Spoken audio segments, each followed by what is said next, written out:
It was morning, and the new sun sparkled gold across the ripples of a gentle sea. A mile from shore, a fishing boat chummed the water, and the word for breakfast flock flashed through the air, till a crowd of a thousand seagulls came to dodge and fight for bits of food. It was another busy day beginning. But way off alone, out by himself beyond boat and shore, Jonathan Livingston Seagull was practicing. 100 feet in the sky, he lowered his webbed feet, lifted his beak, and strained to hold the painful, hard, twisting curve through his wings. The curve meant that he would fly slowly, and now he slowed until the wind was a whisper in his face, until the ocean stood still beneath him. He narrowed his eyes in fierce concentration, held his breath, forced one single more inch of curve. Then his feathers ruffled, he stalled, and fell. Seagulls, as you know, never falter, never stall. To stall in the air is for them a disgrace, and it is dishonor. But Jonathan Livingston Seagull, unashamed, stretching his wings again in that trembling hard curve, slowing, and stalling once more, was no ordinary bird. Most gulls don't bother to learn more than the simplest facts of flight, how to get from shore to food and back again. For most gulls, it is not flying that matters, but eating. For this gull, though, it was not eating that mattered, but flight.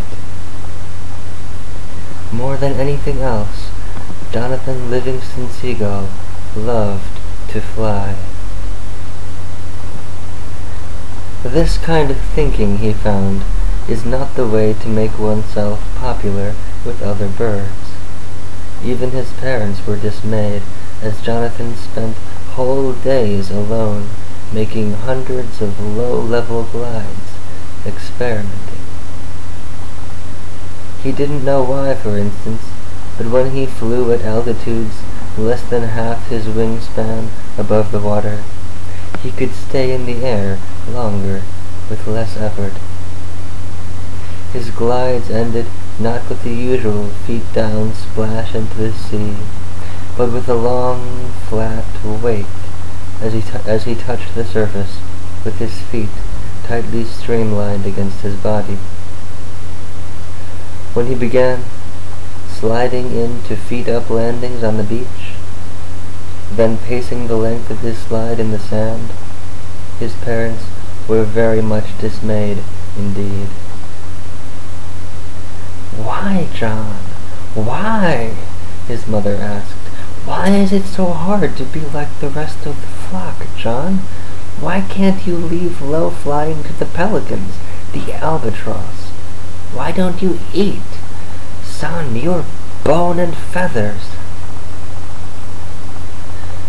"I don't mind being bone and feathers, Mom. I just want to know what I can do in the air and what I can't. That's all. I just want to know." "See here, Jonathan," said his father, not unkindly. "Winter isn't far away. Boats will be few, and the surface fish will be swimming deep. If you must study, then study food and how to get it. This flying business is all very well, but you can't eat a glide, you know. Don't you forget that the reason you fly is to eat." Jonathan nodded obediently. For the next few days he tried to behave like the other gulls. He really tried, screeching and fighting with the flock around the piers and fishing boats, diving on scraps of fish and bread, but he couldn't make it work. It's all so pointless, he thought, deliberately dropping a hard-won anchovy to a hungry old gull chasing him. I could be spending all this time learning to fly. There's so much to learn.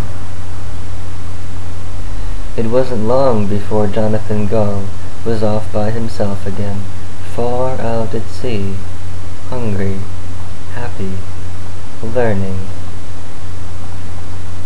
The subject was speed, and in a week's practice he learned more about speed than the fastest gull alive. From 1,000 feet, flapping his wings as hard as he could, he pushed over into a blazing steep dive toward the waves, and learned why seagulls don't make blazing steep power dives. In just 6 seconds, he was moving 70 miles per hour, the speed at which one's wing goes unstable on the upstroke. Time after time it happened. Careful as he was, working at the very peak of his ability, he lost control at high speed. Climb to 1,000 feet. Full power. Straight ahead. First, then push over, flapping to a vertical dive. Then, every time, his left wing stalled on an upstroke, he'd roll violently left, stall his right wing recovering, and flick like fire into a wild, tumbling spin to the right. He couldn't be careful enough on that upstroke. 10 times he tried, and all 10 times he passed through 70 miles per hour. He burst into a churning mass of feathers, out of control, crashing down into the water. The key, he thought at last, dripping wet, must be to hold the wings still at high speeds, to flap up to 50, and then hold the wings still. From 2,000 feet, he tried again, rolling into his dive, beak straight down, wings full out, and stable from the moment he passed 50 miles per hour. It took tremendous strength, but it worked. In 10 seconds, he had blurred through 90 miles per hour. Jonathan had set a world speed record for seagulls. But victory was short-lived. The instant he began his pull-out, the instant he changed the angle of his wings, he snapped into that same terrible, uncontrolled disaster, and at 90 miles per hour it hit him like dynamite. Jonathan Seagull exploded in mid-air and smashed down into a brick-hard sea. When he came to, it was well after dark, and he floated in moonlight on the surface of the ocean. His wings were ragged bars of lead, but the weight of failure was even heavier on his back. He wished feebly that the weight could be just enough to drag him gently down to the bottom and end it all. As he sank low in the water, a strange, hollow voice sounded within him. "There's no way around it. I am a seagull. I am limited by my nature. If I were meant to learn so much about flying, I'd have charts for brains. If I were meant to fly at speed, I'd have a falcon's short wings and live on mice instead of fish. My father was right. I must forget this foolishness. I must fly home to the flock and be content as I am, as a poor, limited seagull."